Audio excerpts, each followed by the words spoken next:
Okay. Is this thing on? Hello? Hello. Testing, testing. If anybody can hear me, I think that Kim is on. Can you hear me, Kim? I just can't tell if it's coming through this or not. Pa, pa, pa, pa, pa, pa, pa. Oh my goodness. Okay. All right, all right, all right. Okay. I think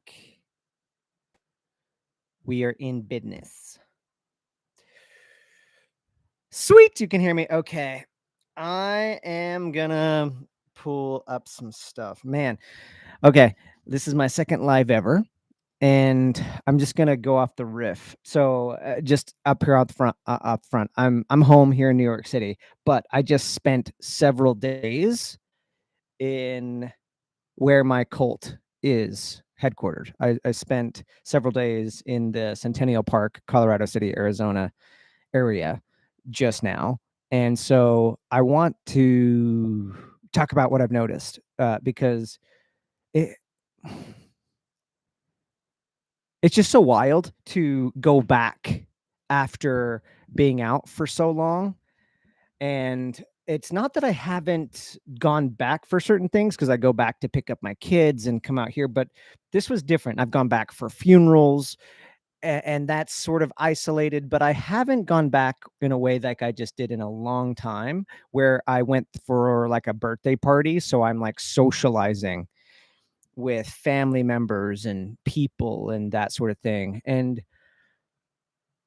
I was going to look at my notes, but you know what? Fuck it. I'm just going to go off of what I'm feeling because I'm still processing it. So I'm going to process it out loud here with y'all. And if you have any questions, anybody here watching, then I want you to ask what might come up because I do want to see what people are curious about. Um, First of all, I think what is coming up for me the most um, is how drastically obvious that it's becoming to me of why I left and almost a calm in my chest for the decisions I've already made. Because when I first left, Kim asked, how old am I now? I'm 37, and I left when I was 30. So I've been out for 7 years, but it's also been a journey because then I left my marriage a couple years after that when I was like 32. I started to come to New York about 3 years ago, and I've had my apartment here for 2 years. So it's fresh. It's really fresh. When I first left, I was instantly, from my perspective, anybody might think differently on this. I was instantly disowned. 99% of the people that I grew up with, that I argued with, that we disagreed with, like I think there was something in me that thought, if I were to make this decision, my closest friends, because we've already argued and disagreed and still stayed friends, like they're gonna be in my corner still. But it was like deciding to leave was too far. So literally 99% of the people of my relationships became estranged overnight. And a piece of me wanted to, a piece of, not wanted to, a piece of me doubted if what I did was the right thing or not. Like maybe the way I went about it and that sort of thing. And obviously, as I dug into myself and was like, well, what do I actually think and believe? Uh, I still, I still believed what I was doing was true for me, but there was still always a little bit of a doubt that would creep in. But going back there this weekend, wow. One thing I've noticed is what it feels like the cult is a major mass gaslighting thing. Because so many people that were there, like the way that the behavior is like everybody is not truly themselves.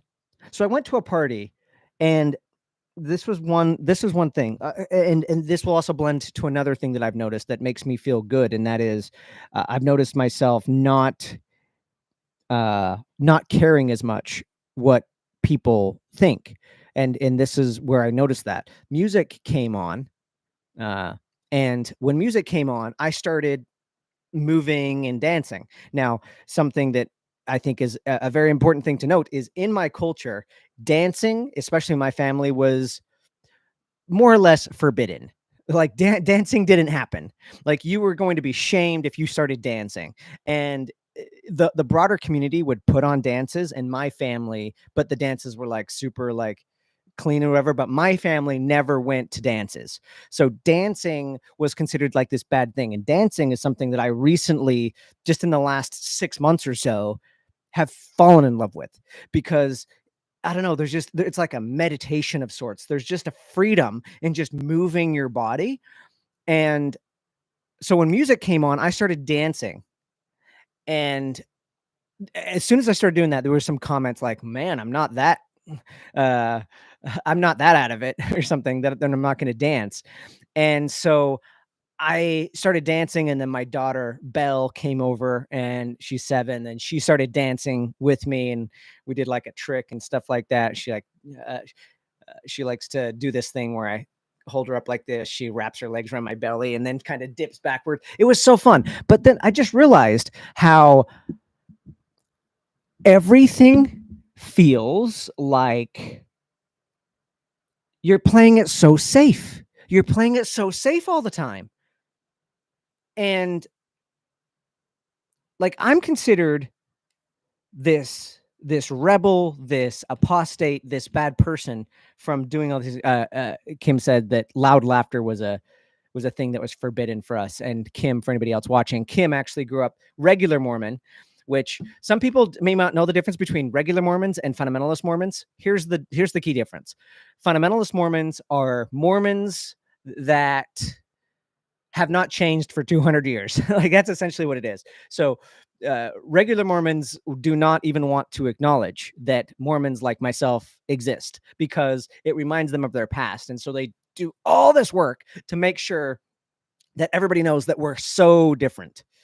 And but the truth is, while I am different from as a fundamentalist Mormon, I am different from regular Mormons.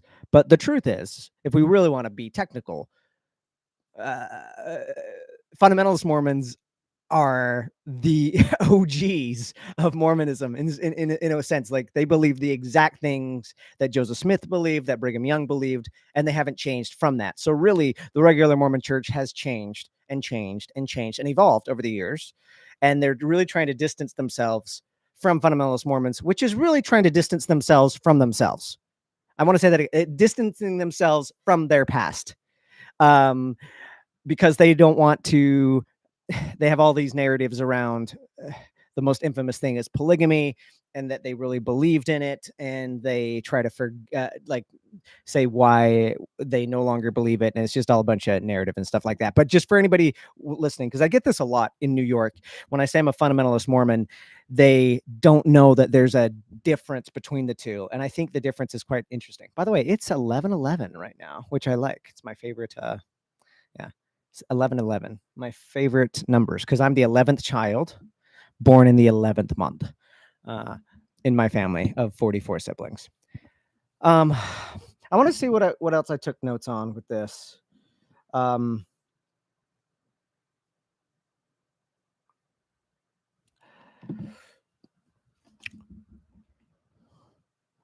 some of these things I'm still working through what it felt like to go back. But one thing I also noticed is because I haven't really expected this, but it's happening, and it's uh the fun, positive interactions that are just bubbling up naturally when I go back there with kids, younger kids and teenagers. Um, And I've thought about this on my flight back. I was like, why is that? Like, I had some good conversations with family members and adults, but especially my nieces and nephews and even people I'm not related to, they knew who I was and they would come up and they would, "What's New York City like?" Or play with me, "Hey, Calvin, do you wanna play tag?" Like, I think I was the only adult that played tag with the kids at this party and just had fun, and, uh, they would come up and tease me a little bit, and I have a theory where that is. I think where that's coming from, perhaps, is I think I'm becoming more loose and with being who I really am, and I think kids crave it. I think kids are I think kids are probably the first ones to really sense that they don't have the ability to fully make sense of the structure of a cult, but they know that they're being controlled and they don't like it. And so maybe they saw somebody that was willing to move around and dance and stuff like that. And so it's like, oh, we want that. So I just found that interesting.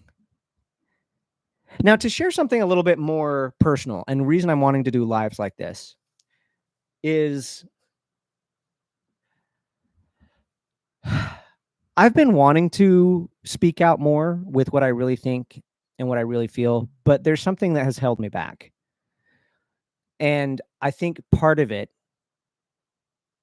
is still the fear of what could happen by speaking up and speaking out. Because I know I'm going to get judgment. I already have gotten judgment. And I have people come up to me and say, you shouldn't do this. Or I've had people post derogatory things on my content. And it's been scary. It's been scary to say, no, what I grew up in, I like, you may not agree with this because we knew each other, but I genuinely do feel like that it is a cult and that it is killing people's individuality and that it is making you feel less about yourself. It's also both creating an arbitrary pain, saying that, hey, you need to have us, otherwise you're not going to get into heaven. You have to have our authority, our priesthood authority, otherwise you're never going to be happy. Kim says, sweet, kids are fun. Yes, kids are fun. They're also great reminders of who we are naturally. Um, there's some things that are really toxic about where I come from. And I've tried to be respectful of my own life and other people's lives by not talking about it.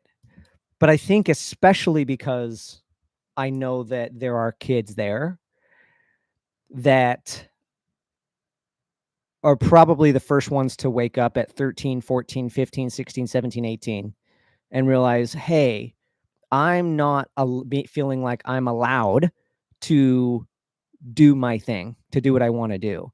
And I think I want to voice it. I want to voice it for those people that they're not broken. Uh, when I was in the religion, when I was in church, I would take notes of talks, and I was just looking at some notes last night of one of the last times that I went to church. And I'm looking at some of the narratives that were formed and are so common. And one of the narratives is that the natural human is an enemy to God. Who you are naturally, that's one of the things they spew over the pulpit over and over. Who you are naturally is an enemy to God. So that you're fundamentally broken. When I hear sayings like that, sometimes I like to insert a different word to see if it changes the meaning. because I'm like, a natural man is an enemy to God. What does that mean? Oh, it makes like it sort of makes sense. Does that mean that eh, who you are, like your hedonistic nature, is not good or bad? And then I put in the words like the natural child is an enemy to God. Like, is the natural child? I don't think I don't think a kid is an enemy to God. Like, at what point does a human being become wrong? And then it just feels like it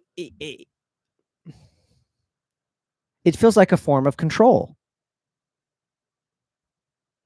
Now, another thing that in these notes that I recognized, because this was also so common, it's common in regular Mormonism as well as fundamentalist Mormonism. This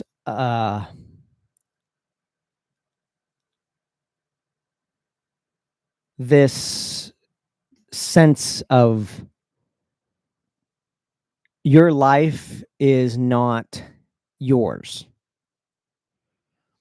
So quite literally, the church leader in my notes was saying things like, and I heard this all the time, uh, until you decide to live for God, you don't have a life. There's several ways that he says this, and it gets pretty dark.